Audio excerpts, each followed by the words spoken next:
But I also tell people, it's like, don't underestimate the power of helping someone feel like they're part of something bigger than them. Meaning, we take a 16-year-old girl, put her in a brand new like War Party Ranch Western button up, pay for her roping fees at this community rodeo, and she represents War Party Ranch roping. Now, for her, for someone on the outside looking in, what that dollar amount wasn't that high. It was a couple $100 for us to be able to do that.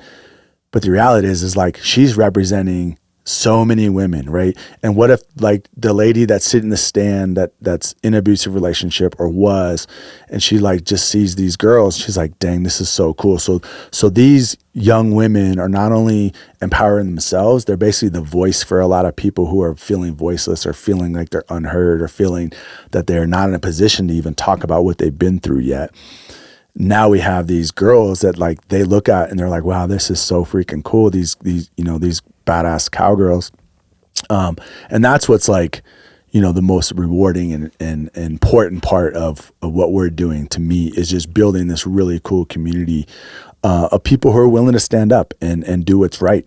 And I'll kind of give you a quick story. Last week, we had a gal who reached out, sent me a text message, said, hey, Micah said to give you a call, and she's part of our little crew.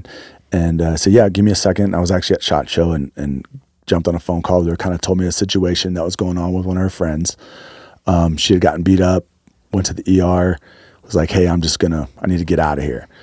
So through that and small network of people, of these girls, and really this is a testament to Micah and what she's done in the community, is now you have these young women who are not scared to stick up for each other and say like, hey, no, I know someone, like let's get, and even if it's just, let's talk to Micah for 10 minutes on the phone so she can give you some reassurance and help you feel positive and empowered. Like, nope, let's get a U-Haul and walk her through these steps. And next thing you know, a few hours later, this lady's got her U-Haul packed and she's going back to the Midwest where she's from, leaving this relationship. And that is, there was no dollar amount given. Like we didn't have to, as a nonprofit, we didn't do it, weren't involved there, but that was the community that War Party Ranch has built, that Micah and these young ladies have built. Somebody have your back. Really, yeah, absolutely. Right? Yeah. And at the end of the day, just to have the balls to be like, fuck this, like this is wrong. I want to help you. This is a young woman that, we've been working with. That's we consider like on our team, of young ladies that's always out with us. And she had the gumption to be like, fuck that, this is wrong. Like, I want to help you. And without War Party Ranch, without Micah's leadership in showcasing those things, and then, kind of having the men, like my brother-in-law, like myself and other men that are around, to also kind of have that muscle, right? To be like, no, fuck that. We'll go there if we need to. We'll call the sheriff. We'll do this, and all these little things of, oh, well, he said he knows all the cops and this and that. It's like, well, we know the sheriff. We'll go with the sheriff. What are you talking about? Because, I mean, most women that are in an abusive relationship, and I guess this is more of a question, I'm speaking from my own experience growing up the way I did. Mm-hmm. The abusers are 99% of the time very manipulative, right? And very smart. So what happens So what happens is abusers groom everyone around them the same way they groom their person they're abusing. So what that means is, I'm sure we can all think of this as an example. You might meet a couple or be friends with somebody, and the guy is amazing. You're like, man, Jeremiah is such a nice guy. Like, he's so cool. He's this and that. And then comes to find out, like, maybe my wife is making complaints, or the cops get called, or whatever. And you're like kind of hints of like, oh, there might be some domestic violence there.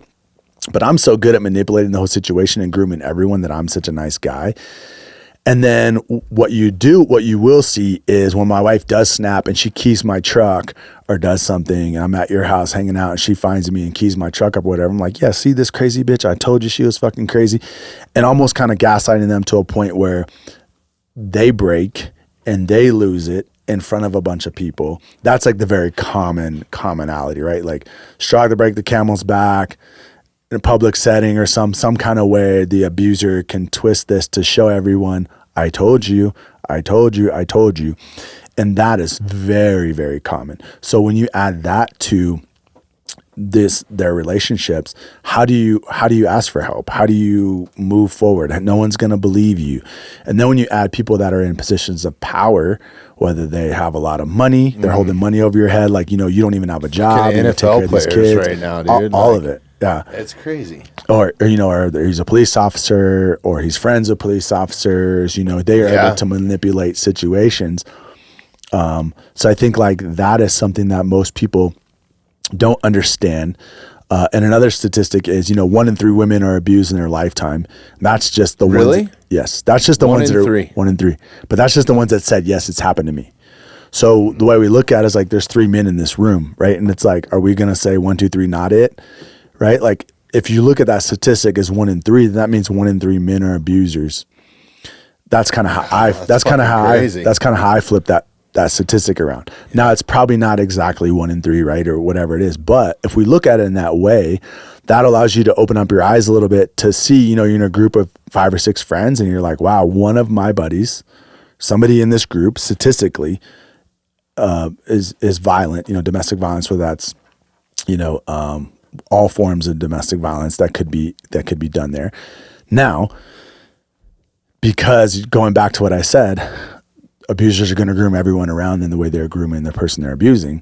You kind of take that in perspective, and that will help you open up your eyes a little bit to see a little bit of the red flags or something that could be there and what's going on in situations.